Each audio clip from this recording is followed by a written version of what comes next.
Can you hear me now? Yeah, I can hear you, man. I've got you. How are you, my friend? I'm good, man. Are you? I'm all good. I'm just going to do a wee bit of an introduction for anybody watching after the live's done. Remember, guys, subscribe and ring the bell.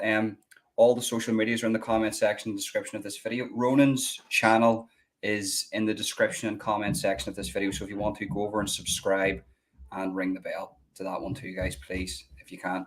So, fight talk with Ronin Royle. Right, where will we start? Let's start right at the beginning. Let's give us a brief of your sort of your life at an early age, say around about 4 or 5. Uh, like good family, uh, good sort of childhood memories. Do you know what I mean? No, nothing out of ordinary sort of thing. Mm-hmm. But they were like, they were bullying that were like sort of, entirely dependent on my brother's company. Especially when going through changes of school when he left to a new school, higher grades and all that sort of stuff.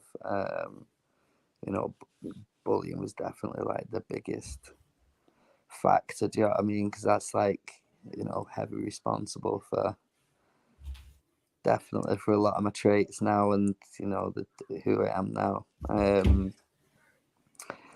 Obviously, the standard. I went to like a karate, like a school-based karate sort of after school class late at night sort of thing with my brother.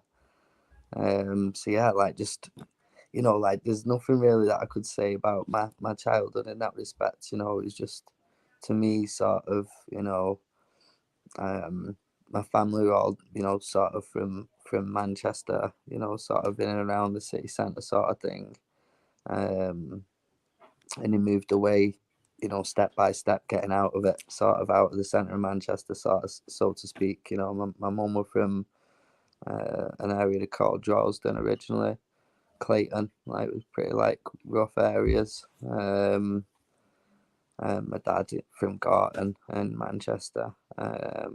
which again, like, you know, in the night is a bit of a wild place, wild west sort of thing. So yeah, like they sort of moved out with to the outskirts, you know, closer to the countryside sort of thing. And so as much as I could say about it, like, just I was a bit of a random kid, do you know what I mean? I weren't like, you know, I found, you know, my vices in other places, you know, just up to getting up to pure mischief, you know, they would, you know, like absolutely.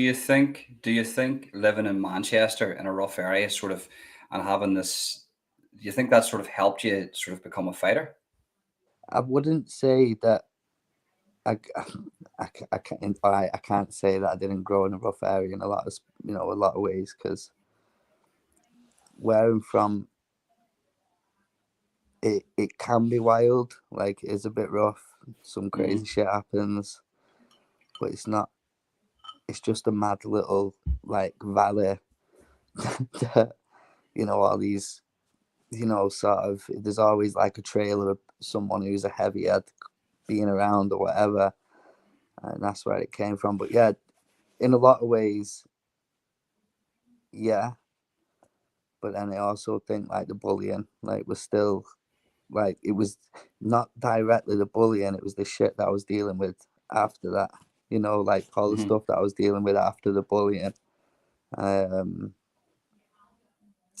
you know, like sort of self unsure and, you know, not really having like a sense of, you know, who the fuck am I? Like, you know, that was like my biggest question as a kid. Like, I didn't Mm-hmm. know, like, they're like the football guys, and, you know, all the little cliques, and I was just like, you know, and this is me, like, you know, what do I do? Like, so I like sort of found my place in other places. Do you know what I mean? Like, it was like, Martial arts. yeah, well, I was like a BMX head, like when I was a kid, Yeah. and adrenaline junkie again. Like, that were like my, you know, sort of like the only time where I weren't thinking about shit. So it just became a thing that I was always on my bike. Do you know what I mean? I was always on the trails. I was always Yeah. at the skate parks. Like, I just completely, you know, non-conformist in that way, that it was this was my life. Do you know what I mean? And like, Yeah. Yeah. you know, do you know what I mean? It's I suppose like a level of escapism. Do you know what I mean? But yeah, look at like the bullying. Definitely, that's like the main factor. You know, and then I'd said it previously, like there were elements because of that where I know that I became the bully in you know, in a couple of scenarios in my life where I was a bully, you know, and yeah, Is that a scenario of kill or be killed? Not literally, but in the sense like, you know, if you're going to bully me, I'm going to bully you first. So I'm not going to let it get that far, sort of.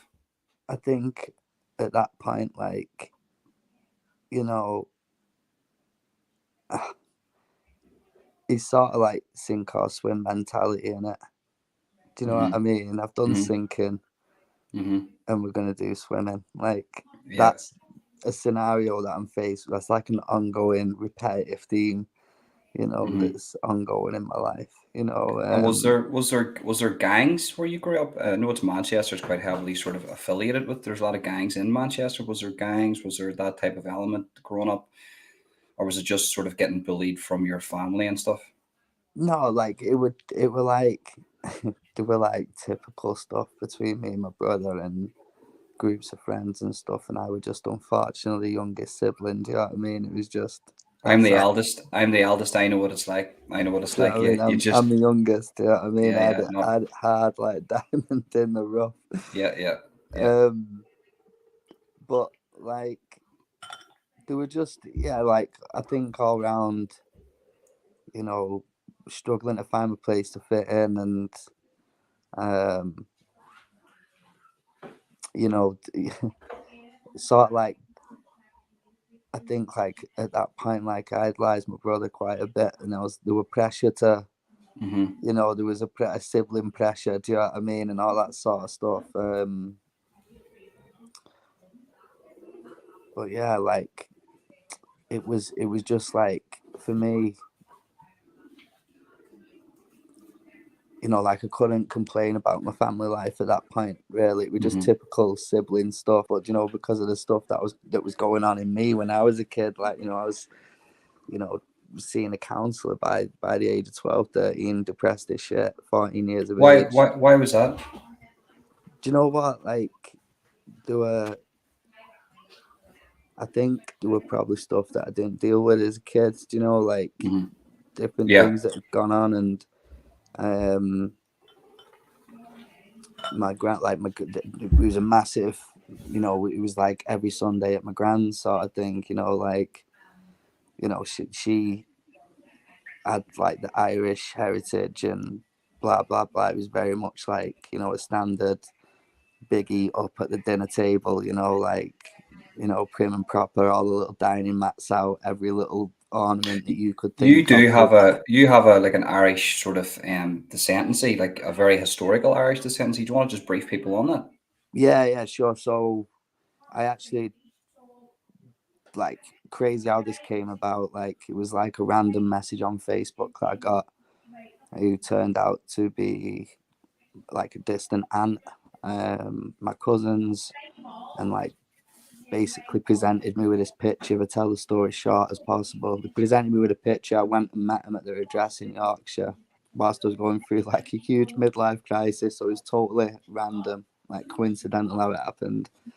You know, I talk about finding myself and not knowing who I am and all that sort of stuff. So I'll never forget it. When I sat on the sofa and they gave me this picture, and I'm like, I like have this picture of this guy on a horse. Like the picture's actually over there right now. It's in the room. I've got it. Got it in the room. You'll find the same pictures on Google Images and stuff of him. Hmm. And it was like, you know, word for word, she said, like, you know what, you have no idea who you are. Like, you have no idea who you are, do you? And I'm like, no, like.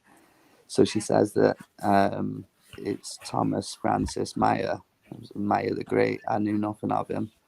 Um, you know, it's like goes straight way back to like the 1800s, the, Hmm. you know, Irish Revolution, all Hmm. the so yeah, like he basically was the guy that, you know, there's a big historical story behind him, you know, and his life, the way he lived his life was, you know, constant travel, got extradited over to Australia as a prisoner, Hmm. escaped imprisonment from Australia on a man-made raft Wow. to America, became a senator, became a general of the National Republican Irish Army over in the States. Was a massive key player in the Irish Civil War.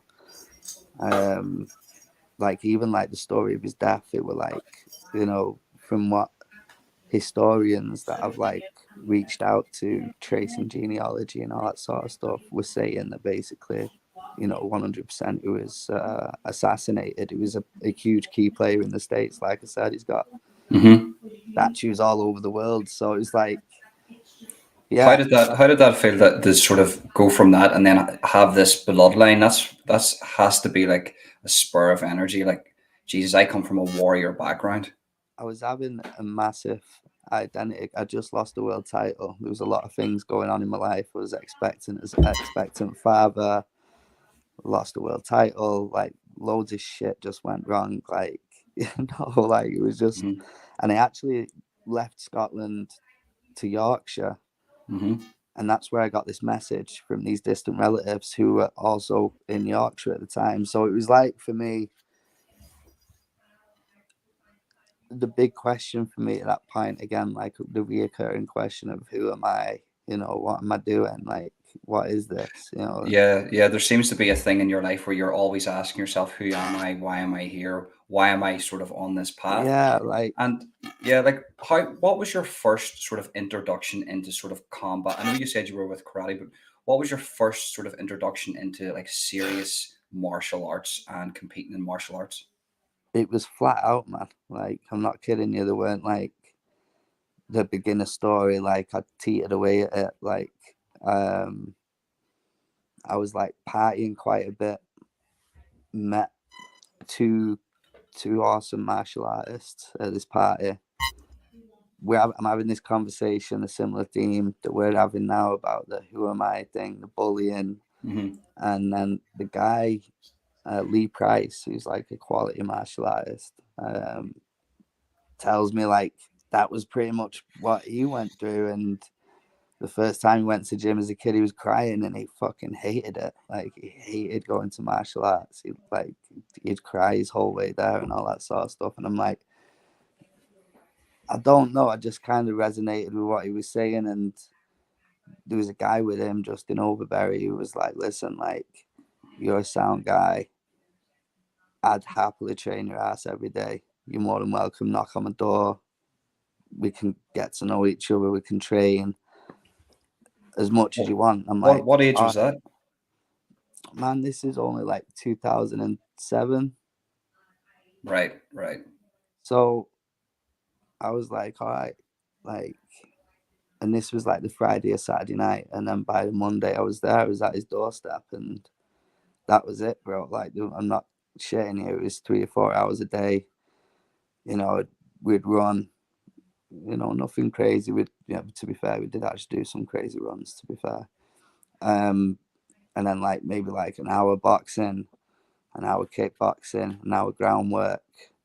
We'd be eating and sort of having a laugh in between, and then it got as it went on, it was by the time that you knew it, I was 2 months in, and I trained every day, 5 or 6, 7 hours a day, 8 hours a day, Fucking hell. and I That's was, some going. Like that's a lot of calories you're having to eat there just to fucking supplement the bro, I movement that weren't you're doing. even eating calories, man. I wasn't eating calories. I was ripped, but I wasn't eating. There's no way that I was eating enough calories. What weight did you fight at? I think I remember off the top of my head, my first weight was 71 kilogram. Is that what's that in pounds? Is that 170? That's 155, is it? I have no idea, man. I'm I really bad. think, Sorry about that. yeah, Like I probably seven. butchered that. Like It's like double plus 10, right? So give or yeah, take, it'd be about 170, 170. Right, right, right. Okay. That's give or take. what height are you? About 6'1", 6 foot. So you're a big bloke then. You're a big bloke, heavy hitter. Just to sort of brief people, right? What is the warrior's lifestyle, like the art of war? What is the warrior's way of living? Because when me and you were speaking sort of away from the camera, we were talking about the movie Kingdom. I don't know if you've ever seen it. It's check it out on Netflix. It's Kingdom. It's an MMA series. If you guys, if you haven't cried, right? I don't cry to any movies. I cried at the end of Kingdom. But you said something. You said that your life is very similar to sort of the way they lived in Kingdom. Sort of eat, train, sleep, repeat consistently. That's what you do. Is that the warrior's lifestyle? See, every scenario in that, like, what I'll say about that, right? There was like, do you know, you have those moments in your life and you're like, right, okay, like it was kind of comforting, but a bit like in a not a nice way, right? Hmm. Because it was like the raw reality of what it is that we're doing here, and like Yeah. again, you wonder why you're doing what you're doing. But I watched this thing. I can't stand watching fighting films. Like I've not watched Never Back Down. I can't do it. Oh man, Like so bad. It's so bad. it eats away at me. It'd be like a military guy watching war films. They can't Yeah, do it. don't They don't can't do watch it, it. man. Don't Like listen. they're amazing. I'm not even a fighter, and I can't even watch it because it's just like, oh my god, this is the worst thing I've ever seen.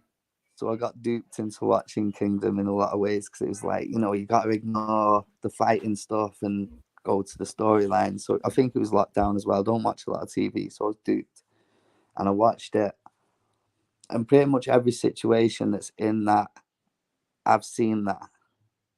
That that was deep. That was sentimental. It was sentimental to me to see that if this is the honest depiction, then I'm I'm on the right path. Do you know what I mean? And I'm doing it right. Because I've seen that. That without going into it. But for me, it's not like there isn't.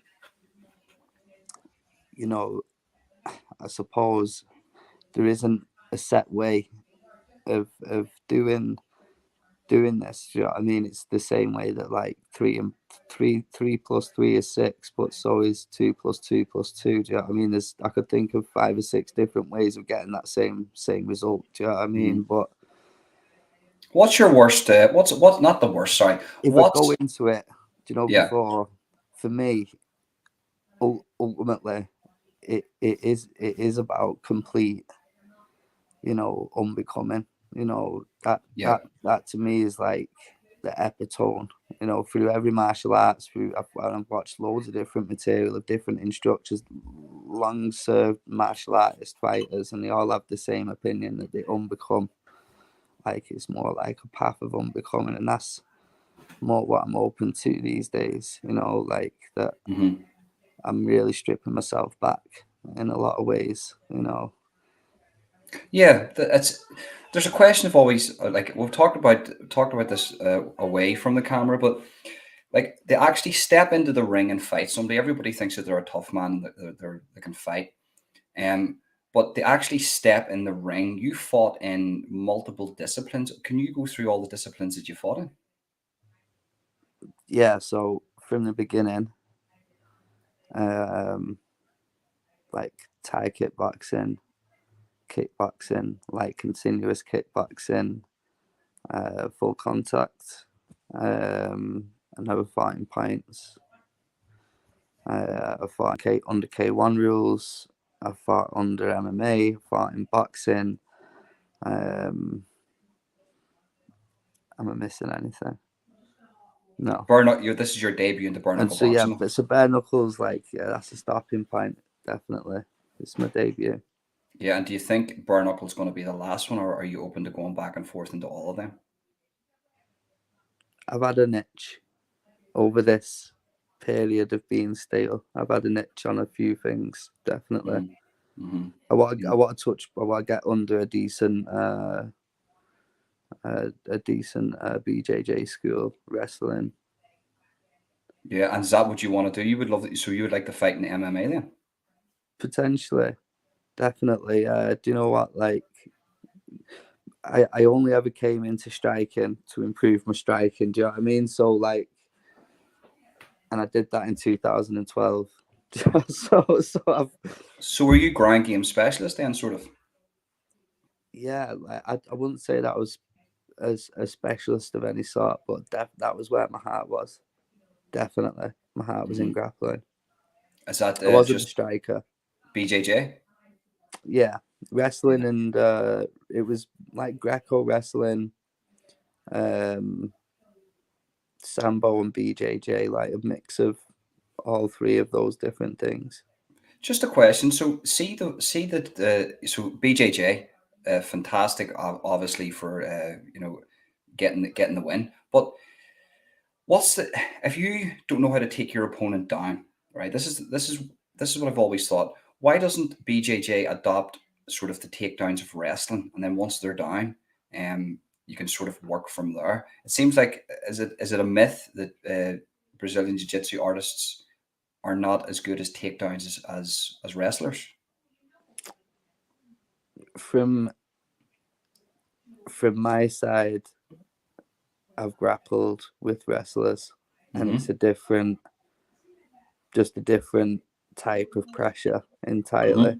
The same as if you wrestle with a judoka, if you grapple with a good judo player, Mm-hmm. there's certain things that those guys are much more, the basics are a lot more solid on certain Mm-hmm. aspects of the game. Like the very tight judoka players, and it's the same with wrestlers. Even like distributing the weight, like the Mm-hmm. fucking absolutely artist at it. Like you can have the smallest dude ever, and he'll weigh like 30 fucking stone.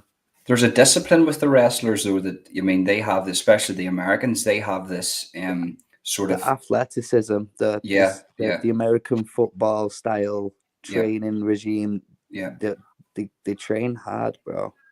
yeah. All these BJJ guys are sitting smoking weed. These guys are doing squats at 5 o'clock in the morning. You guys are blazed early or not. These guys are like crazy, man. Like some of the fit that I know that the athletic state commission's sort of requirements just to compete on like a national level in the States is really, really, really high. So just put it in perspective when you have like Jake Paul, who's actually like a champion athletics, like the standards athletically are He's a really, killer, man. He's a killer. He's really a killer. high. Like that guy is a machine, by the way. Oh, he's an absolute machine.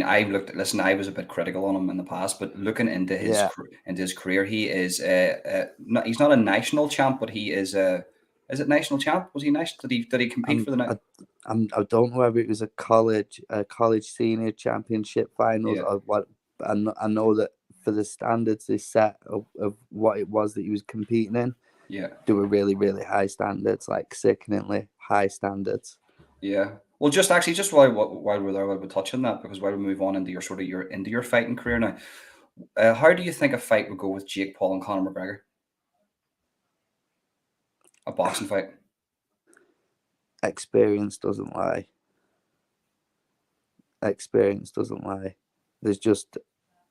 just something about, like, you can't forge that. So based on that, I'd say the Conor McGregor all day striking, maybe not the groundwork, because just boxing, just stand up boxing with boxing, 12, I think 12-ounce gloves. Weight in sort of in eye and all that sort of stuff, then yeah, I reckon Conor McGregor outboxes him. Well, I'm a countryman of Conor McGregor, and I think Jake Paul just doesn't. I swear to God, I think he doesn't. Yeah, I have that feeling. I think he goes in there and Jake Paul doesn't. Maybe I'm wrong. I'm not a. He's still very, very untied. From his last fight, he was still very, like, high level nonetheless, Tyrone Woodley, but he's still gun shy. Yeah, he's still messy. Yeah, no, he was right. He listen, coming to the end of his career, he just wasn't unloading. He just didn't do it. I don't know why. Maybe he was afraid of. I think going into that fight with Tyrone Woodley, I think he was more afraid of losing than actually wanting to win. So he tried to be a wee bit more cautious, and plus, yeah, you know yourself, man. He coasted, and I think if he had have used that explosive, like he knocked out Robbie Lawler, that knockout, that's one of the best knockouts I've ever seen. Robbie Lawler, war machine, like, and he could, in my opinion, if he had have been a bit more aggressive, he could have got the win. But listen, yeah, we never know. I think there was something behind that. Do you know what I mean? I genuinely do, and I'm not saying that, taking away from the Paul's, performance or anything, but I do genuinely think that his mum seemed awfully happy to see her son lose. Do you know what I'm saying?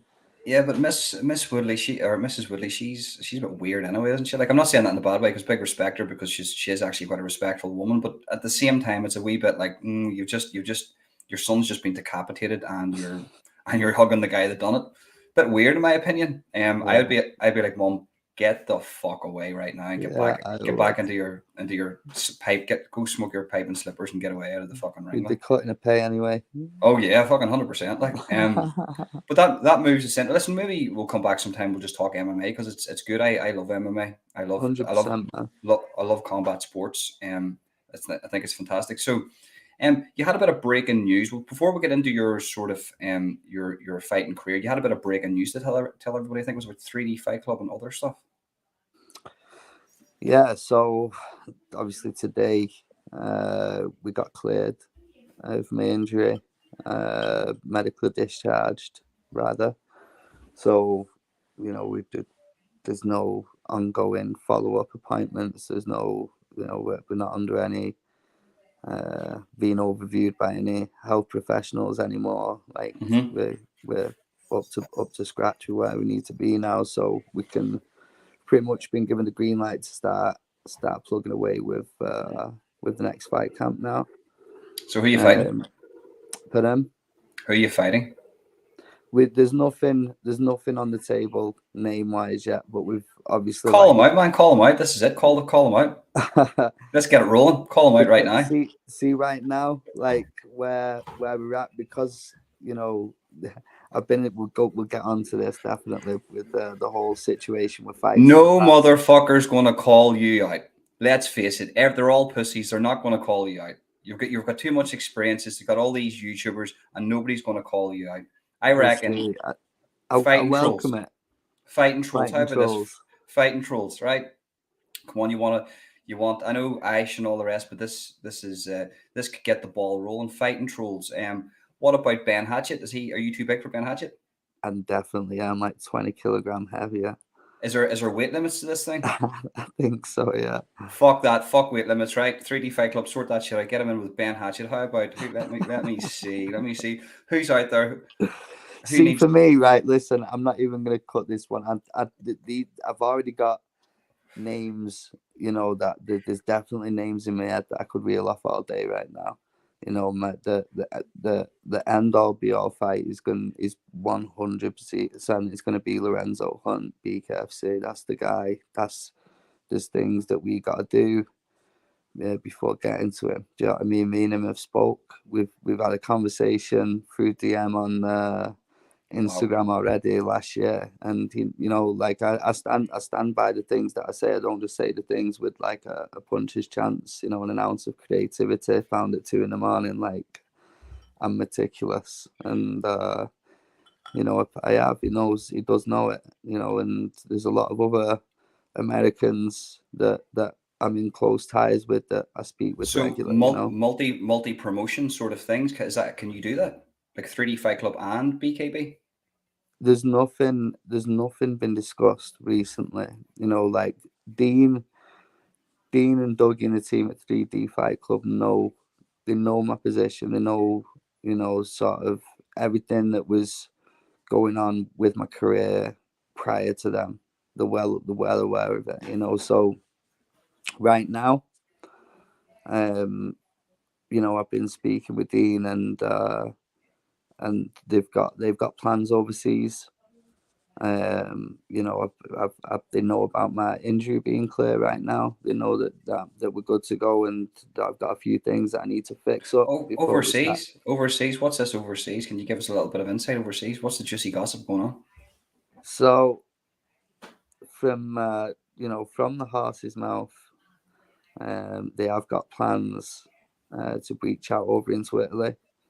Wow. There isn't a fixed date as of yet. It is looking like it's going to be this year. These guys, I know that they're working hard on a lot. So, see, like, this is where we're at. Like, we're in a totally neutral place just because of, if I take you through last year, and I see people post digs on it and statuses, and I know where it's aimed. Do you know what I mean? I know what people are trying to say, but over like the last 2 years, like, I'm not kidding you, from the start of this fucking crazy journey, which from inside, I'd literally found myself in a place in life where it was like fork in the road. I can continue working with kids and just accept my hours, go home. I've made my bread, and we'll call it a day on fighting. And it was like from inside a homeless shelter, planned out what I was going to do in my life going forward, networked, made friends with the media team, became really close with the guys who run most of the media for BKFC. Sean Ulrich and Clay Teal, I'll shout them out. Knuckled Up Podcast, they run over in the States. And it all came to fruition, do you know what I mean? But the unfortunate for me, what happened was, I'd signed with, a few, religiously, like 2 or 3 different managers. Only one of them had turned out they were actually genuine and do a lot of fucking about. I was supposed to fight on BFBA, and then it was just like, again, I had a car crash just before I started my fight camp. Didn't affect me or anything. We were good. We were training. Nothing major happened in relation to that, and then the fight got cancelled like 3 or 4 times, 5 times, and the last 2 times it got cancelled, I found out through Facebook that my fight was cancelled.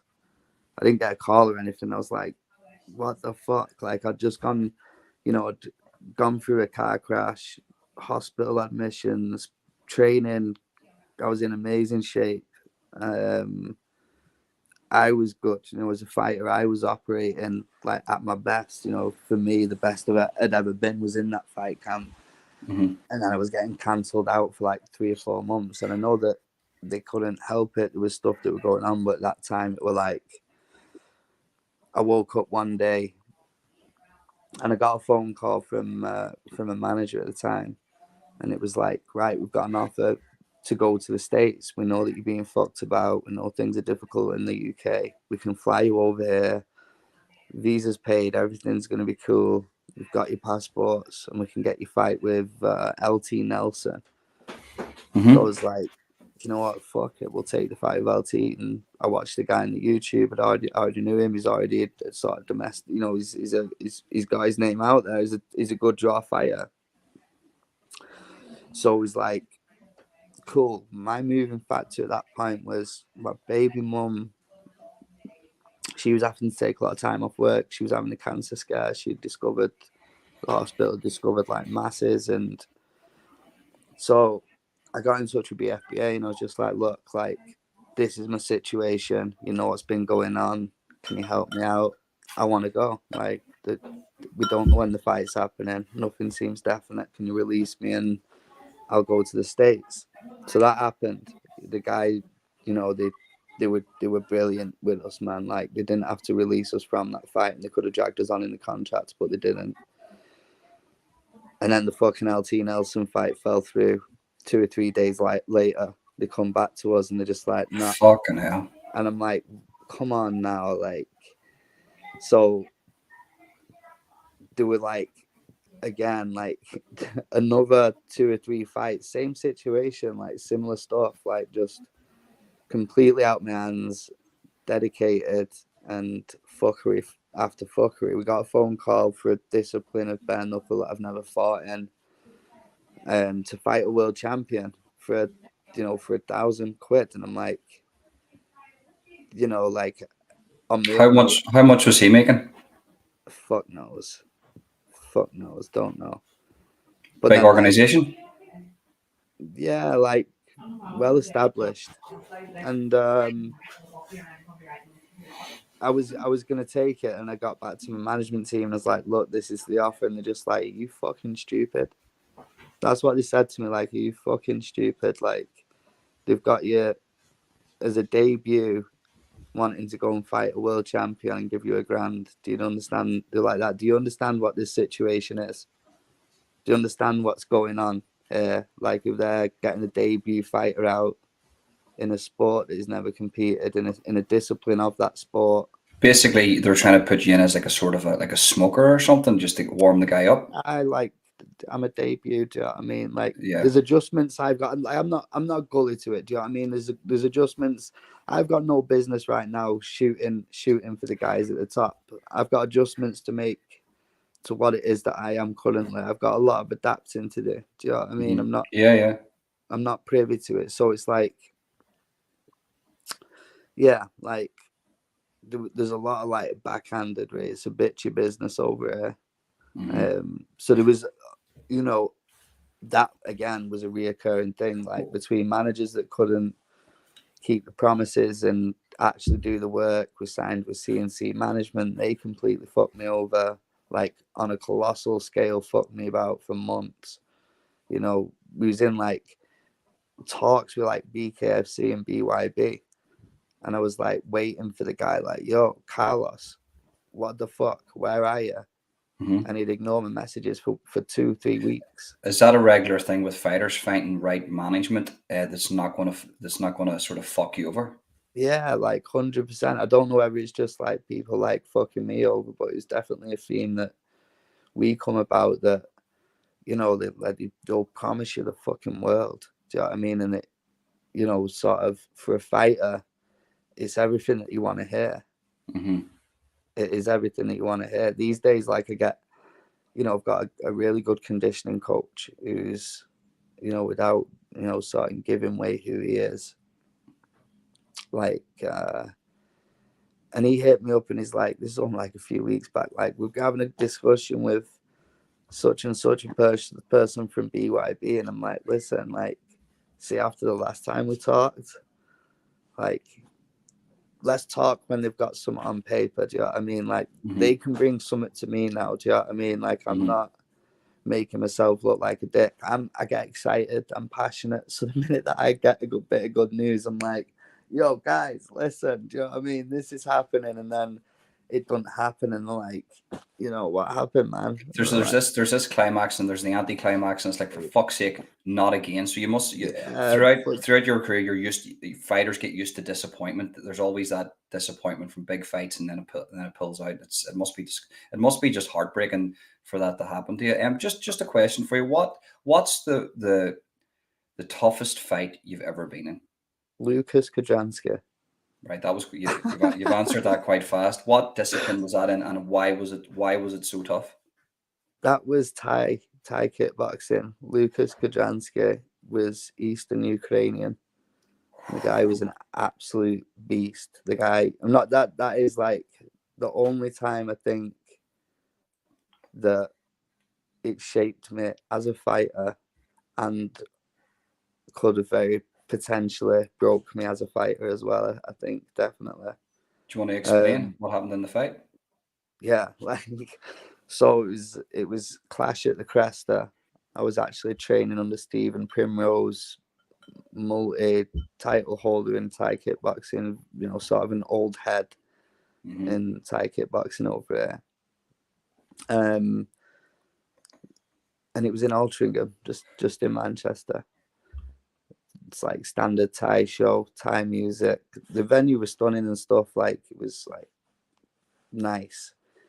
It's beautiful. The Thai stuff's all beautiful, like, isn't it? The way they sort of present it and the way they bring it all out. Is that the one with the armbands? You have to like wear an armband That's going right, like, yeah, and yeah, like, yeah, yeah, yeah. like headgear and the music. You know, Them there's no guys, what. those guys fight. I seen something. There was in Thailand itself. Them guys fight like every week. Like, one guy will get Just knocked out. It's just consistent. Maybe every like 2 days, or just consistently fighting. It's fucking crazy. Like, yeah, nuts, nuts. sorry, Nuts. sorry to interrupt you there. I've got some stories about, you know, different, you know, guys that I know that have gone out to Yeah, Thailand, like they're yeah, drinking and yeah. the money in the hat, and you have these bars that have fights, and you can be pissed and just be like, yeah, I'll fight, and you can That fight. sounds like a bit of crack. Like, imagine you and your mate, you've got a bit of a beef. Fuck it. Let's get in here to the ring and sort this shit out. But listen, get back to that fight, because I'm interested to know what you were sort of Lucas explaining. Kajansky. Yeah, yeah, yeah.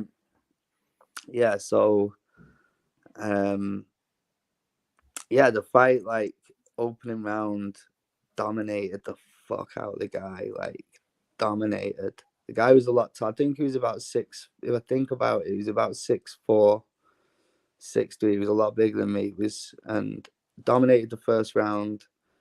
And I actually, like, at this time, do you know what, I always try and make this a habit again. This Mexican sort of combo thing that I was doing at the time. It's something that I drilled a lot, and it's something that I worked in sparring a lot.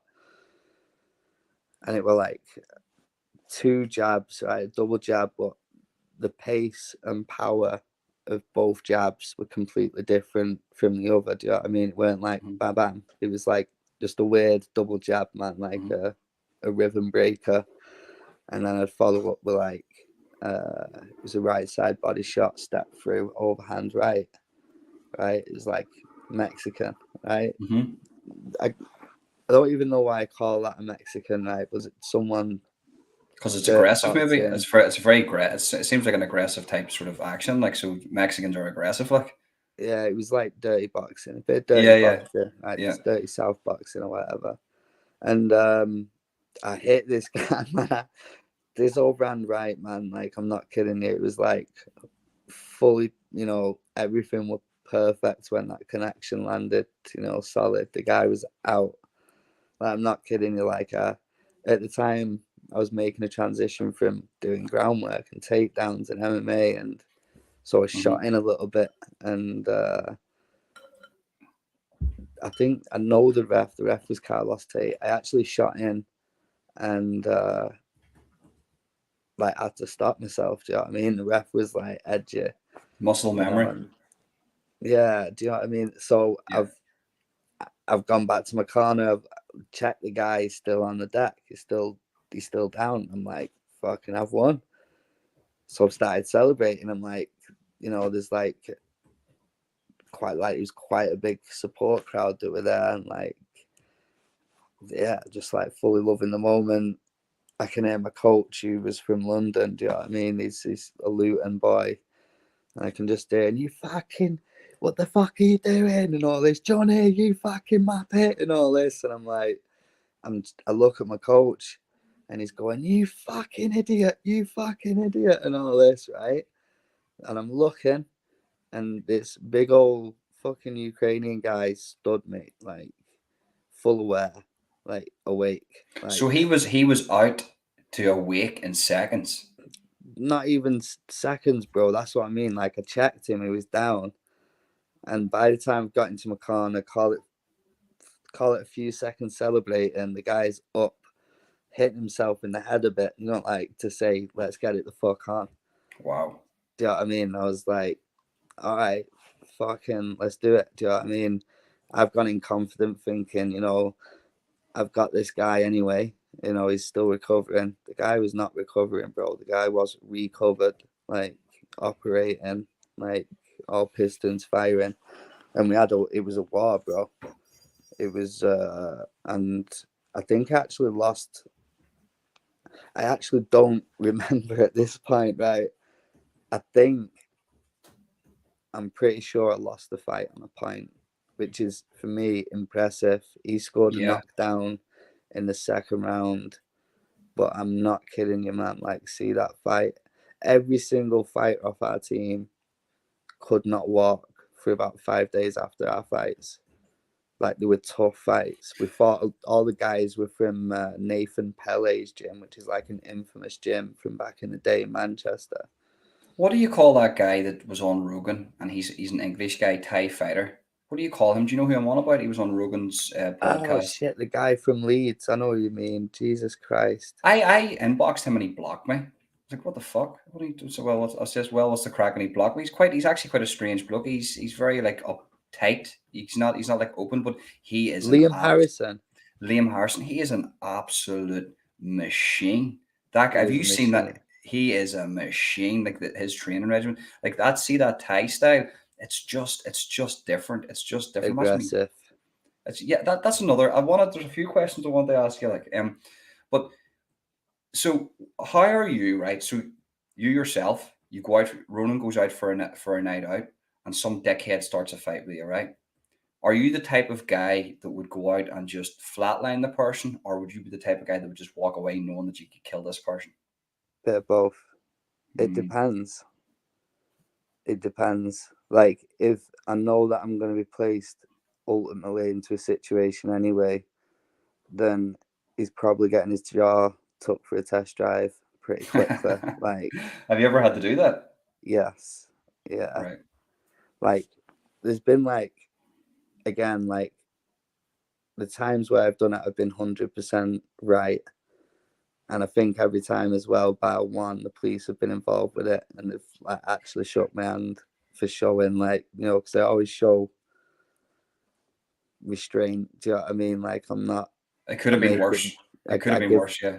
I give options. Like, let's say that. Right. Like, Right. Right. I Right. make Right. it clear that I don't want no fuckery. Do you know what I Yeah. mean? Yeah. I don't want problems.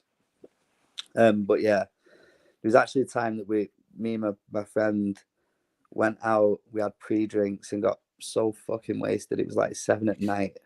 We was wasted, like white boy wasted at 7 at night for a big night out in the city, right? Yeah. Yeah. And we stopped to ask this guy for directions, and he just sparked my mate out.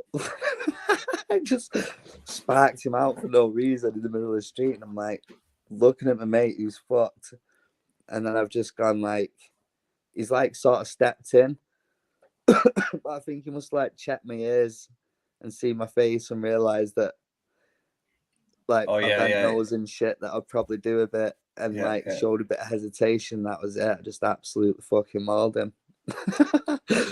Literally mauled him. But I'm I show constraint, but I think there's a big misconception with like not even self-defense, but defending yourself. Mm-hmm. You've got to recognize when it's time to stop showing restraint Because as well. like you could seriously kill somebody. That's the thing. People don't realize, like, it's not even like, oh, you're this deadly warrior that's a mythical thing. It's basically muscle memory. You know exactly where to hit the guy to put the guy out, and there's no other way that you can hit him. You don't know how to throw a shit punch. Well, you might, but you know what I mean. You're going to connect with the guy, and there's a good chance he's going to go down. If he goes down, you could kill him instantly, or he could bang his head and die. Whatever. It's a strange one. Like, if people need to be more worried. That's if you're ever out in the night out and see a guy with cauliflower ear, or just his nose is a bit fucked up, I'm like, oh, fuck that. Do you know what I mean? We'll just right. Do you know what I mean? Even if you're drunk, it's like a wake up call. Like, it's like a wake up call. I shouldn't, don't fuck about. And there's a lot of people in Ireland. Like, in Ireland, every other person's a boxer, right? You've people just box from the age of 2 over here, right? And it's sort of like, you've bred this culture over here where people just box. Even when they're pissed, they'll go out and there's guys with fucking cracking overhand rights, and you don't even need to watch the boxing on a Saturday night. You just go out to your local bar and just watch 2 o'clock in the morning and see the best fights you've Yes. ever seen.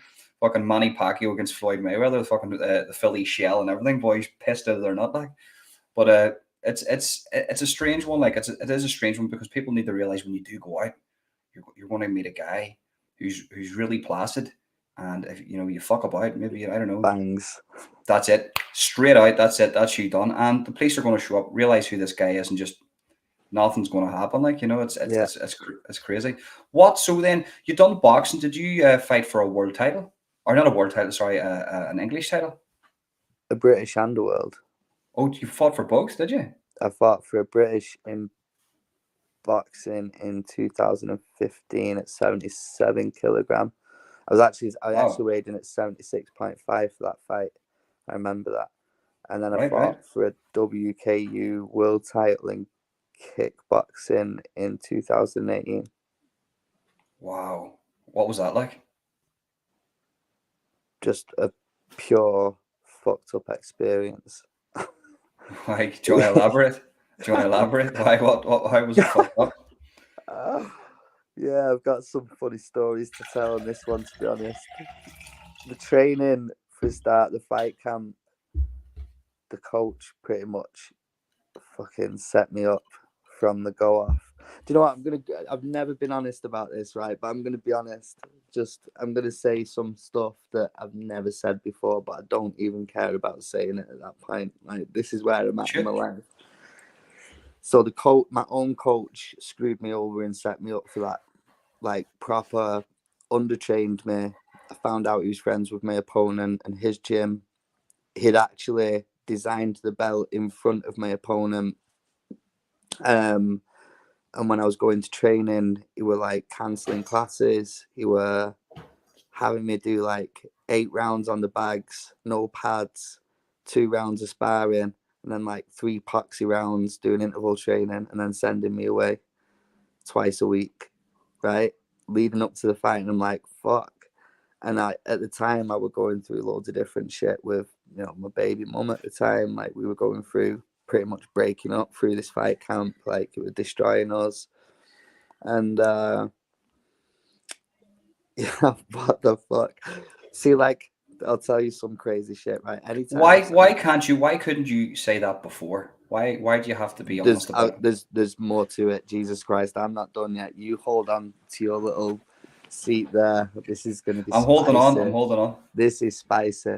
So anytime that I agree to fights, I just know that some shit's gonna go wrong, right? Leading up to the fight, I know 100% that something is gonna test me on my will somewhere, right? So this is what happened. The day I signed for the fight, I turned around to my baby mom and my best friend. I said, listen, like, I'm gonna need you guys there for me. Like, when I sign for this shit, my life goes wrong, right? So let's tie in. Let's get this fight camp done. Get the belt. We'll relax. We'll go on holiday, something, right? We'll take the money and we'll go and do something. All of us, like, go chill. That day, I dropped my new phone, brand new phone at the time, screen smashed. The computer in the phone snapped, the motherboard, and that was the first thing. So like, whilst I took that to the shop, you know, it was payday, so I just like 200 or 300 quid repairing it. Took it to the shop, paid the repair. I went home, right? This is fucking nuts. So I've gone home. I never sleep, bro. Right, but I was stressed, so I thought I'm gonna smoke a joint, man. I'm gonna chill the fuck out. Like, we've not signed for the fight yet. I'm gonna chill. So I smoke a joint. I get on my sofa, and bro, I never sleep. This is how weird this is. I never sleep through the day. I probably sleep like 4 or 5 hours a night. Like, I'm up at 5 a.m. every day. Discipline. And I'm not even lying. 5 day every day. Like, Wow. there's no lying to me. You know, whether I lie in bed, I'm up at 5. It doesn't matter. So I fall asleep on the sofa, and so I'm asleep. It's like a studio apartment in a 4 block of flats, right? There's 4 upstairs, 4 downstairs. So I'm like fucking blazed. And I hear this shouting, right? I'm asleep, but I can hear shouting. And then I hear my door get kicked through. And then I can hear a bunch of guys screaming and shit. And then my living room bursts open. And I've like opened my eyes, and I can see these 2 pairs of legs. I'm on the sofa asleep, do you know what I mean? I can see these 2 pairs of legs in my front room. So I'm like, if you can imagine, boom, I'm awake, bam, my eyes are open. There's men there, right? And I've like, from being laid down, I've done a commando roll whilst lunging forward to these 2 guys, like into a desperate sort of sprinter's position, bounding towards them. And I didn't know what to do, so I've just rugby tackled them, right? Bam, literally gone through the fucking wall with the 2 guys, right? And then I'm like hitting one of them, like, I can't remember which one it was, but I'm beating this guy. Like, I'm not even like savagery. I've just been woken up off my sofa. Do you know what I mean? Like, I was at peace. Do you know what I mean? And someone's in my gaff. So I've gone savage. And then, as like I'm snapping out of this, like whatever it is that I'm going through, rage or whatever. Your house is on fire. Your house is on fire. It's on fire. You need to get out. Fireman. You tackle 2 firemen. No, so these were actually like 2 guys who lived across the street, and like the guys who lived next door to me were like, don't know whether they were like on drugs, going through addiction or whatever, but they was annoying as fuck, bro. Do you know what I mean? But they'd set the fucking house on fire. My house was full of smoke, man. Was this the crackheads jumping in to save you? No, these were like just 2 dudes from across the street, and then like, obviously I've got outside, the building's on fire. You know, these 2 guys, like the 2 crackheads come downstairs, and they stood there pissed up, and I'm at this point like, you better get your shit, like, and move the fuck out. Like, that's what I was saying to him, like, you better get your shit and move out. Like, Wow. I've got a pregnant missus. Like, I was asleep on that fucking sofa. And was this a rough area? Yeah, like, put it this way, it was on the same estate that Train Spotting was filmed on. Oh man. In Scotland. Yeah. Oh man. Yeah. Scotland can be crazy, man. That's absolutely crazy. Scotland is crazy. Oh shit. So yeah, that happened. I can't remember. Something else happened as well. Oh shit, I won't go into that. But they were like, honestly, that was just a 1 day, 12-hour period. There were like 3 instances that would destroy someone. Do you know what I mean? Like, but you're used to that though. But this is the thing. So leading up, like, there's so many stories from you. We can deviate and go all different. It'll probably take about 12 podcasts just to get through the quarter of your life. Do you know what I mean? I mean, there's some of the stories that you do have, like, it's just mental. But I mean, so you've sort of covered your roughest fight there with that Ukrainian guy, the tough guy, right? What other fights sort of stand out in your mind, like, that that are just mental. Like that's just I don't even remember the guy's surname, right? And it's shit because they deleted the footage of the fight. I've still got footage of the fight. The guy was called Arias. right, Fucking don't even right. know his surname. This guy was Iranian. I know he's from Iran originally, Those right? guys are killers too. Like And that was in K1. And like again, kickboxing. I'm only going to mention this one because it was 2019. It was actually not that long ago, really. I weren't even training for that fight. Didn't hit pads for like 16 weeks before that fight. Didn't spar. Why Didn't did you take it? like. I was going through an identity crisis, definitely. You know, a few days before that fight, I was actually like in a bad way. Some of my friends had come up from Yorkshire and we'd actually gone on a bit of a bender. You know, we'd drink and I actually pierced his ear, I had my nose pierced, so he wanted me to pierce his nose with a cocktail stick at 3 a.m. with a cocktail stick. Yeah, so like there were that, and then it was whilst I was on that bender that I got offered the fight. It was like on 2 days' notice or something. It weren't even that. Actually, it was a day's notice. It was Out of 12 hours shape, notice. out of shape or in shape. I weren't too bad. I wasn't too bad. I wasn't in my best shape. Like I really do pride myself on my condition. Like I really, Yeah, really yeah, do. yeah. I really always put a lot of effort into conditioning. But yeah, it wasn't great. I wasn't great. Do you know what I mean? I was like an out of work He-Man. Yeah, yeah. Rusty as fuck, just going in there, Rusty as fuck. just But see, even rusty as fuck, bro. I remember I had the guy spinning round like a ballerina whilst I was throwing body shots from behind him at one part of the fight. wow. So that's he was sort of like get the fuck away from Cowering, me, and you were just cowering, yeah. And wow, I remember his full back. I could see his full back. It weren't even like a half pivot or something. I was fully behind the guy. Drop, I weren't hitting him in the back. The shots would go hooking round into the front of his body, like, and he actually dropped me on a leg kick after the bell on the third round, and they gave him the fight. And then when I watched it back later on, I called him on it, and I was like, I never saw this. Like, I actually just thought that he dropped me on a leg kick before the bell, but it was like a good 5 or 6 seconds after we were still fighting.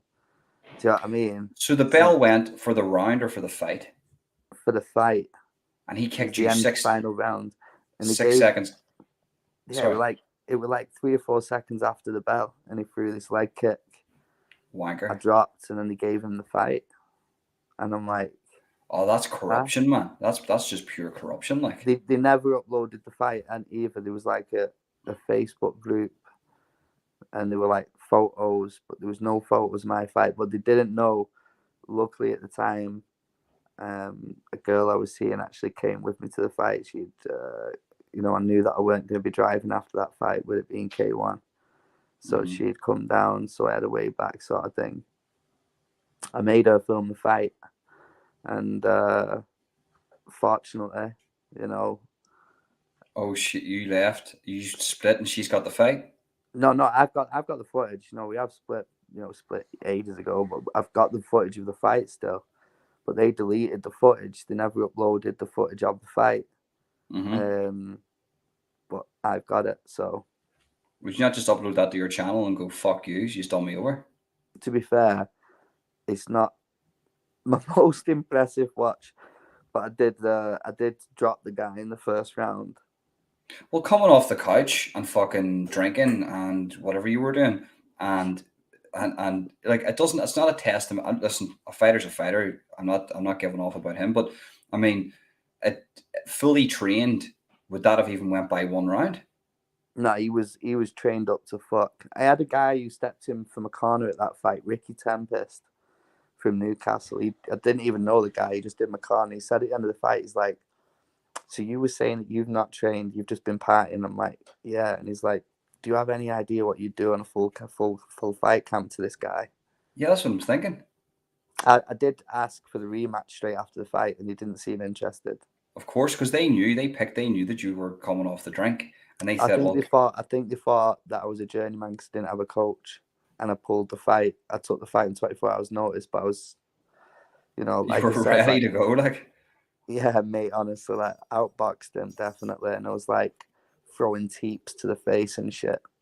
but is there something to that though? Because you hear fighters. There was one guy, Shield Sonnen, you call him. He's obviously you know him from the Yeah, UFC. yeah, sure. And he was saying that there's some of these guys out there that can sort of do this, that can come off the couch. They already know how to fight. It's instilled inside them. And all they need is maybe 20 seconds of off a fight for all that shit to come back into them. You see a lot of fighters in the UFC today, what they'll do is they don't do any sparring. They'll just hit mitts and sort of maybe do light sort of touch work where they'll spar a tiny, tiny little bit. It's not much contact, Yeah, just to get the range and the distance, and it sort of limits the brain trauma in the sparring, but when they go into the fight, they can unleash that in the fight. Is there something to that?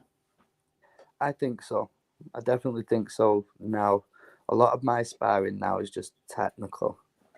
Don't do heavy spars. I don't Hmm. really hit mitts either as Right, much. right, right. Not so much anymore.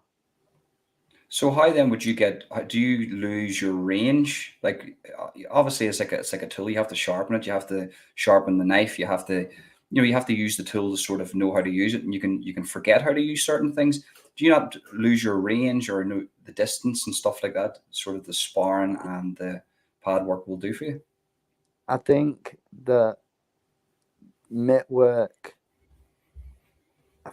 it's a love hate relationship for me because you can have mitt like pad holders that look fucking great, but then when you really look at it, they're moving more than the actual guy hitting the pads. Do you know what I mean? Like they're moving around fucking 10 meters to meet the hand, and there's no real true measure then for range finding because he hasn't really got a set control on what distance he's making you cover with your shots. Yeah. So unless they're like really, really invested in the pad work on a level that they think about it that in depth, Mhm. like when they can really break down what they're doing for me on the pads, that's when I'll hit pads. But I don't find it conducive for Hmm. me. I don't find it like adds to anything.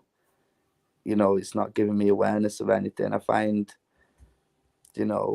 sort of technically being able to technically spar with someone that you're comfortable with going to all levels with, who can create pressure and still create fear without trying to take your jaw off.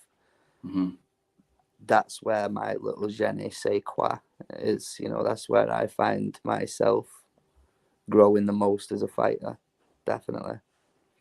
What do you think the best two combinations for just keeping knowing how to fight is? What's the two best martial arts, or is there one? In your opinion, if there's somebody out there now that wants to learn a martial art just to keep themselves sort of fit and ready and be able to handle themselves, what in your opinion is the two best or one best that you could do? Before I say that, if I don't say something philosophical, it'd be pointless. But it's off the bat, and it's relevant. It's like And sorry to interrupt you guys. If you have any questions, I know Neil O'Mac had a couple of questions for you. I will be taking questions at the end, so get them in now, so then I can answer them. I've turned on the live chat again, and if anybody has any questions for Ronan, make sure you get them in now. So yeah, so sorry, go ahead. yeah. So like I was I read a lot of material, I watch a lot of material, try and absorb as much as I can, like about everything that you can think of about striking, martial arts, everything, you know, weight disposition, physics, anything that's relevant to what we're doing. So it's like on that basis with like what's the two best martial arts, it's like I don't believe there is two of the best martial arts. I believe that like what the person does with it ultimately is what dictates how effective that martial arts is. That there's a saying that goes, like the same, water to a cow makes milk, and the same water to a snake makes venom. And it's about intention, really. It's about how you intend to use it. Do you know what I mean? Like, and I do believe in that. There was an excerpt from like Bruce Lee's and Ip Man. You know, Ip Man was like deeply involved with Bruce Lee's training in the early days, so I believe. And there's a segment of a conversation that goes, "My style would never lose to your style." Do you know what I mean? Yeah. And what I think he was trying to say with that is that the style doesn't lose; it's the person. When you lose a fight, the style doesn't lose. You know, K1 versus. But sure, could you not? Could that just a bit of a pushback on that? If I was say, what's that shit martial arts that people use? I know Tony Ferguson uses a bit of it, but it's not really like Wing Chun. All right, so a guy that fights in a wrestler versus somebody who fights Wing Chun, right? The Wing Chun guy is just going to get absolutely annihilated. So there has to be something to sort of the correct discipline that is sort of not a universal discipline, because I think that's probably what MMA is. They've got the sort of the discipline of MMA these days, don't they? But if, in your opinion, what if somebody had to two choices? Would it be BJJ and boxing, wrestling and boxing? What would you? What would you? If it was my son and he was Yeah. asking me, Dad, you know, what should I go learn? Like, then off the bat, it would be K1 straight away, no fucking about, straight into K1, like K1 rule sets. A lot of people get aggy and say, you know, K1's not discipline. It's not discipline. It is a rule set, but there's also a style that comes with that discipline and rule set that makes K1 so fucking ferocious for what it is. K1 definitely, just because all the principles of striking, I feel, are better learnt there. And Greco wrestling. Greco wrestling, yeah, it's a killer, isn't it? It is a discipline, like Greco wrestling, 100%. It's like reign supreme, in my opinion. It's like it's thousands of years old, isn't it? I think. Yeah. It's like, it's super savvy, man. Like, it's super savvy stuff. You know, like, just again, like, I feel like that is a lot more mechanically wise. You know, like the conversations that you get with guys from those places. You know, it's a different, the way they describe what it is that they're doing, the way that they break down the techniques. It's very profound in the way. It's a that passion, isn't it? It's a passion too. It's a big passion. Science. The Olympics, when the Olympics come in, I love watching it. It's great. It's great watching that type of stuff in the Olympics. The machines too, like heavy duty. Yeah. There's a Paul Maximus has asked, where's Ronin Royle from? I am from Manchester originally. I'm from a small town called Glossop, just outside of Manchester. But obviously I'm sort of like up and down from Scotland. Yeah, there's really good gyms in Scotland. Where's that gym that Scottish fighter fights from in the UFC? What do you call that girl? She's a Scouser. Paul Craig. Yeah. Hit Squad. Hit Squad, yeah, they're killer, man. They're killer. Squad was just literally like a 10-minute drive away from my home where I lived in Scotland. Somebody just said Krav Maga is superb. What would you say to that? Krav Maga is it's like Systema. It's got its place, definitely. But I just don't think it's going to be one of those martial arts that'll make it onto, you know, like it hasn't got its own sort of platform, you know, and there's a reason for that, you know, like it's definitely got its place. I know a lot of guys that have come through the Krav Maga systems.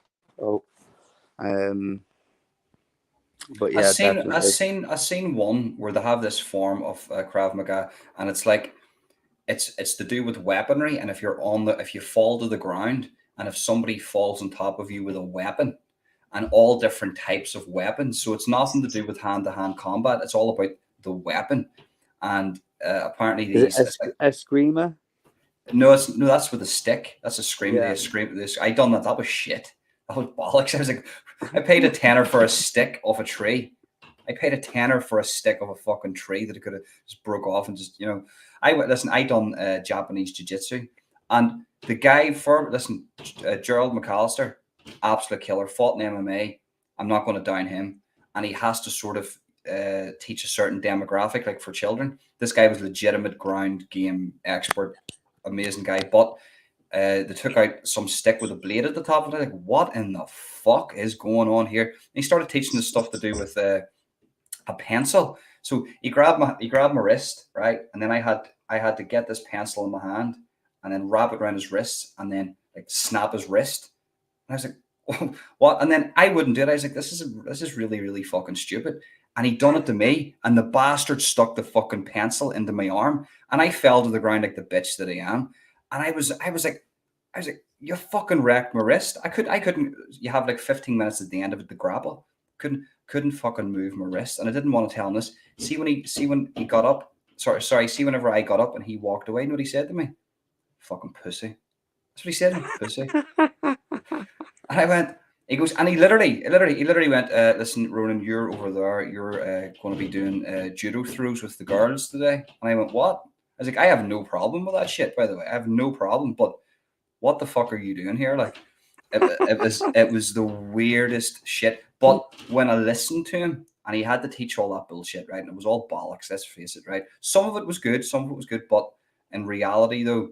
It was the ground stuff that I wanted to know. And when it came to the ground stuff, he was fucking fantastic. I'll never take that away from him. So Nilo Max said, Ronin Royle, what made you decide to go to 3D for your bare knuckle debut, and do you feel they'll treat you fairly in light of everything? Well, what made me decide to go 3D? To be honest, for me, it's like the canvas is the same wherever you go. And I didn't go into this, right? I'll tell you, just to give you a bit of background. The WKU fight, I actually forgot about this world title fight. There's a detail that I missed off. I shouldn't have really fought in that fight. There was stuff going on in the background. The promoter knew, and the promoter was also my coach, who actually inboxed me the day before the fight and asked me to take the stool on the second round, and it'll give me an extra 500 quid. Are you serious? Seriously, on my son's life. He asked you to throw a fight? Yeah, he asked me to rig a fight. Yeah, he asked me to sit down. I've still got the message. You know what I mean? I've still got the message on my inbox. So he didn't even say it to you face to face. It was actually, he gave you proof through a message. Yeah.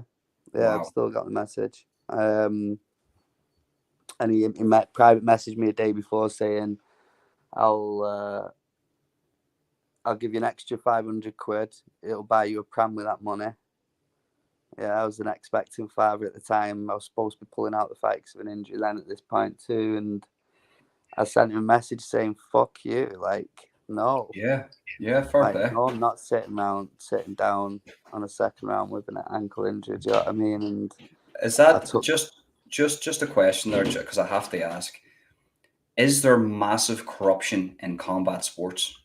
Of course there is. Yes, everyone's on juice.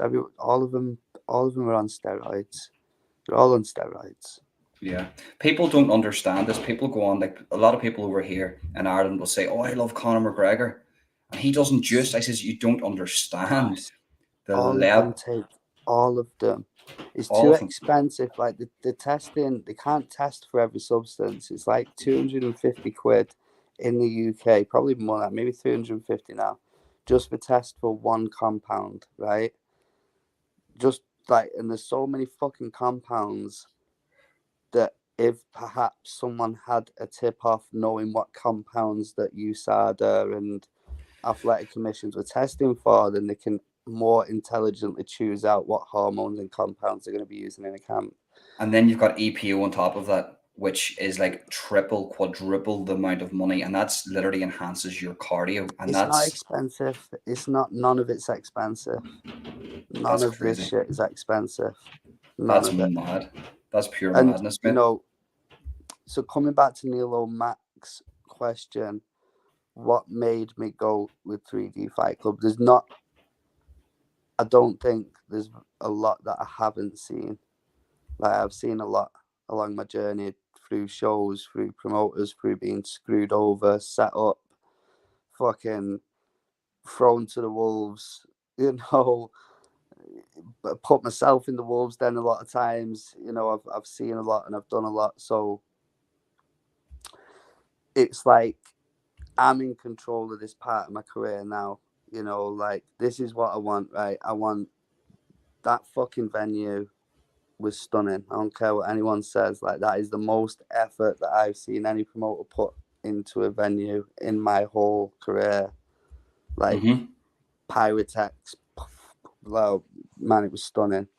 So it's like, see what I'm doing with myself, my own brand. I'm going into this with all of my lessons and learning through my previous careers, and I'm doing something with it this time. So it's like, I'm not relying on whatever they pay me. You know, if whatever conversation we have, if there's a fight that we get agreed, I'm not relying on that. I'm building something. We're in the Well, process of you are the building a true brand. professional, though. This is the thing. This is what I don't like, right? You are the true professional. So, guys, listen, if you can, jump over to Ronan's channel, subscribe and ring the bell to his channel to keep up with everything that he's doing. But you are the true professional. So, listen, I'm not knocking the other guys because everybody deserves, in reality, what they get, right? But promotion and training are two separate things. You can have a massive killer. Like, you could wipe the floor with most of these YouTubers. Do you get what I'm saying? And it's an imbalance. I find it's an imbalance. So it's like you need to find the right promoter. You need to find the right way to promote yourself.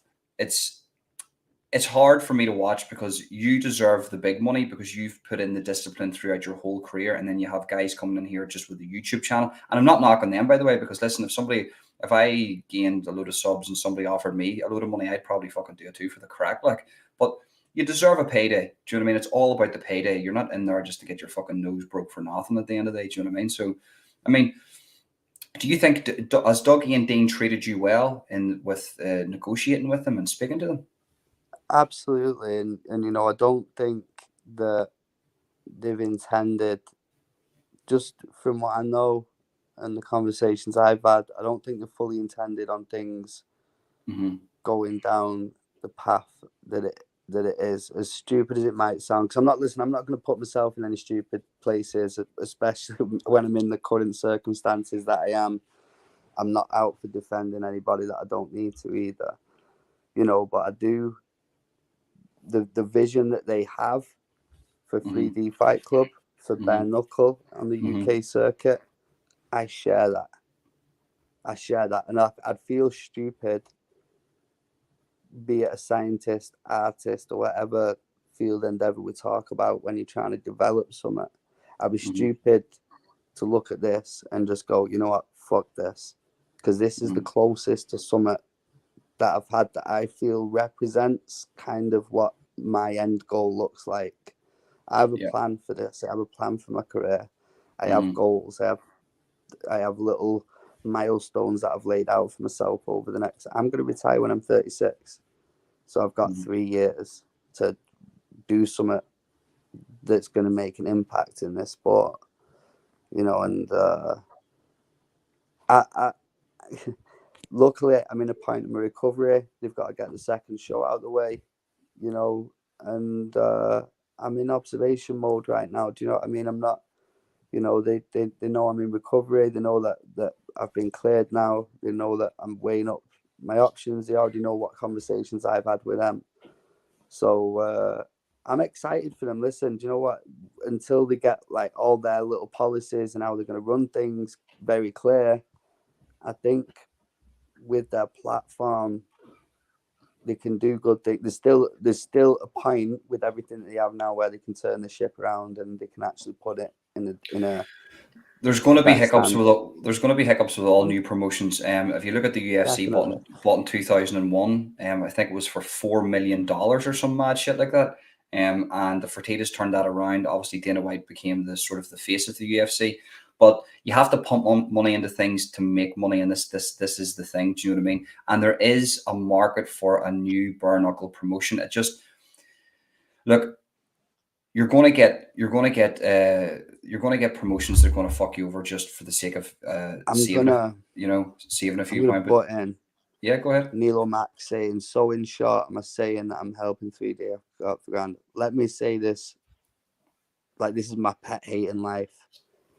I said what I said, and I only mean what I say, and it can't be took anywhere else. And no, in short, that's not what I'm saying, because that's not what I said at any point. I've not inexplicably said here now, hey guys, I'm helping 3D get off the ground. So I don't know how anyone can culminate that from anything that I've said here tonight. I hate the way that the internet does this and misconstrues.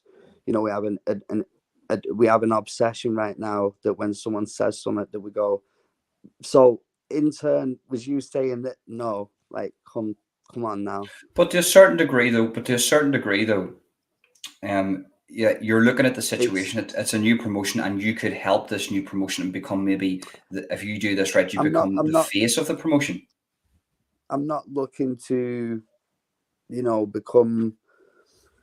I'm not looking to help them up. You know, they're doing their own work. They set a stage. In my eyes, a promoter sets a stage for an event to take place. Like they're setting the stage. I'm hoping, not even for convenience. I'm hoping they get it right, because it looks like it's going to be it can be a fantastic event. It looks like it can be a good promotion. It looks like it can be done right.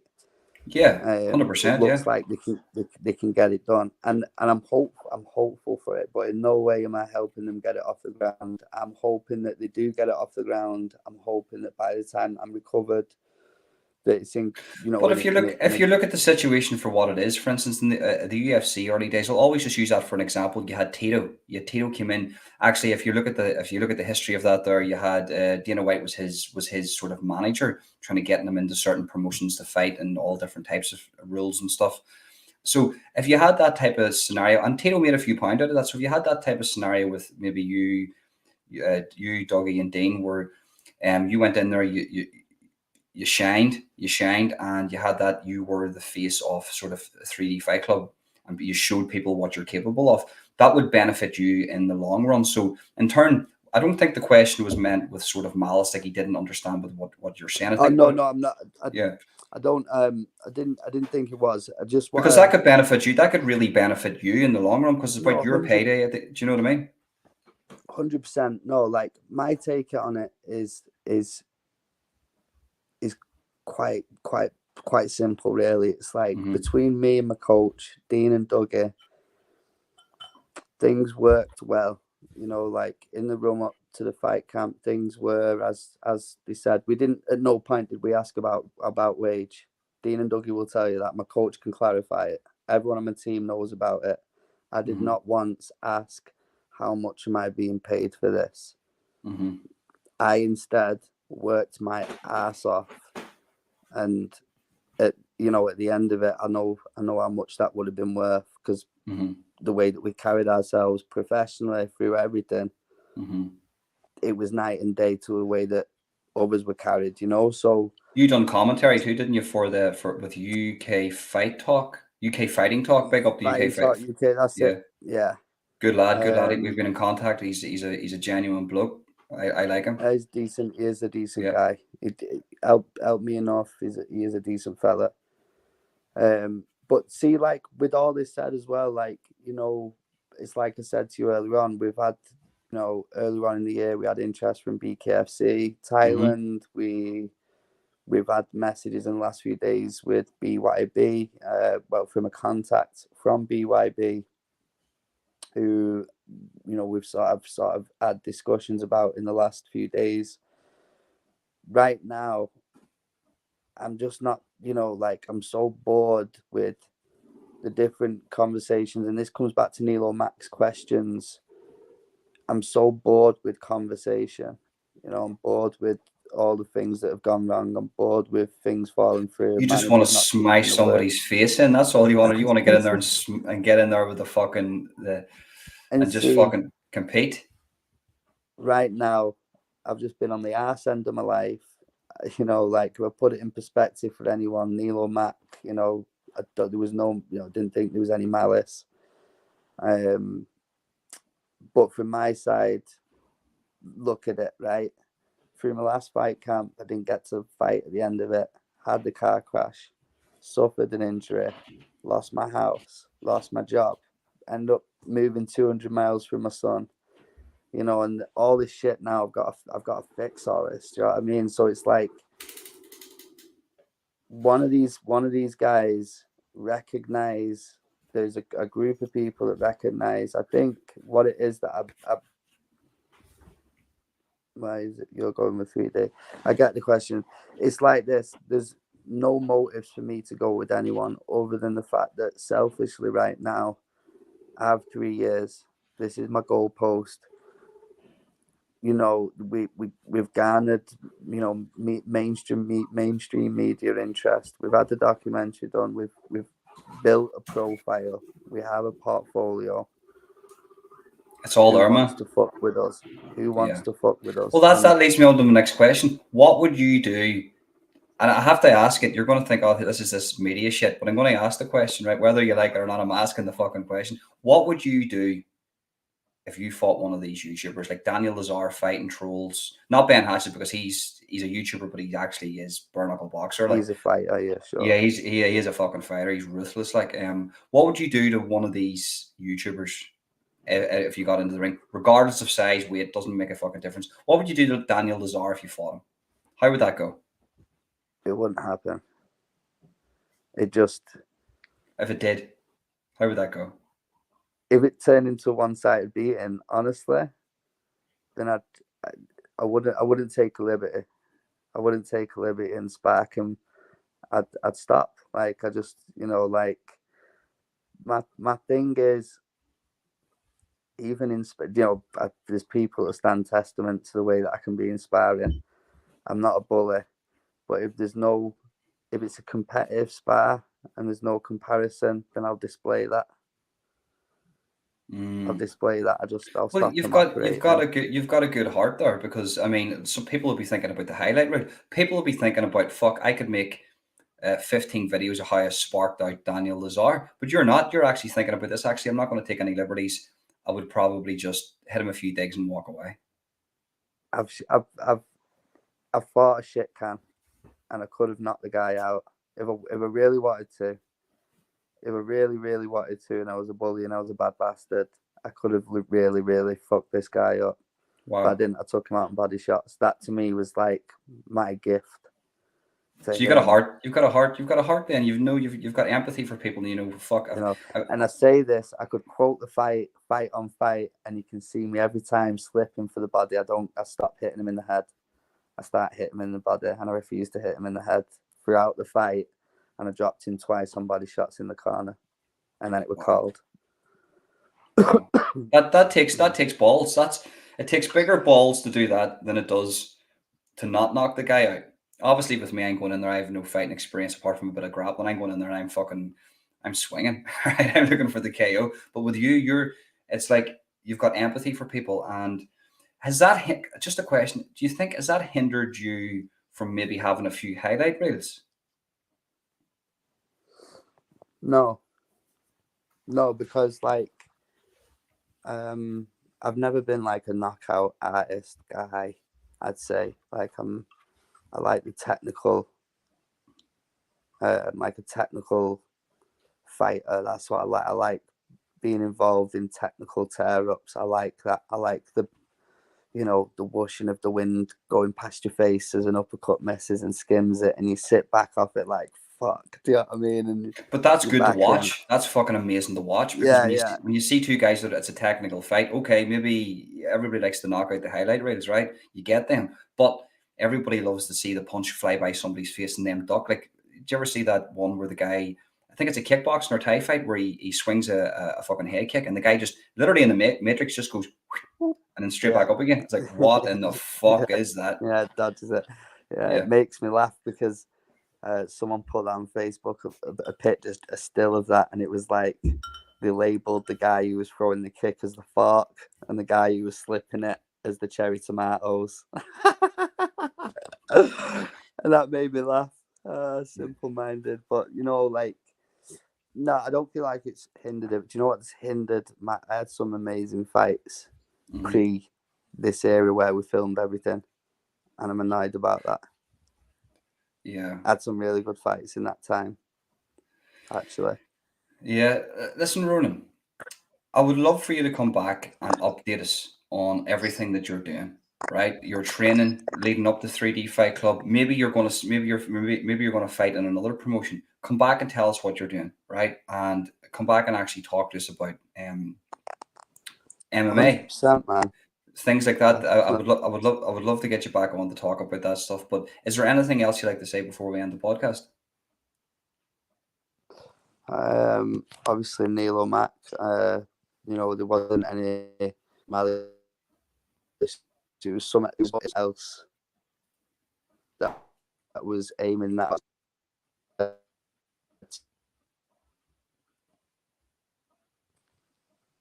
We've blagged out there. No, so that was more in line with someone else. What someone else was saying. No, Nilo's not going to take offense to it. He's listen. Nilo's a big boy. Nilo's a big boy too. He listen. It's great to have those conversations because Nilo's a good lad. Nilo's a diehard sort of follower of the channel. But guys, listen, do us a favor, would you? Ronan's channel is in the description in the comment section of this video, along with all my social medias. Do me a massive favor. If you're watching this now or you're watching this after, go and subscribe to Ronan's channel and keep up to date because this is sort of a new part of his career, and you want to see this from the start now, and you're going to see fucking something special. I am just privileged for you to come on here and explain your sort of a bit of your life and a bit of your career, and it's just amazing, Ronan. So thank you very much. Honor was entirely mine. I was looking forward to doing this interview with you. Do you know what I mean? Like, especially with the light of the new on the horizon, So I appreciate your time, man. It's been good. I look forward to the future, and I look forward to following your career now. I look forward to it, and I mean, you're always welcome back on. Okay. Thank you, brother. Peace.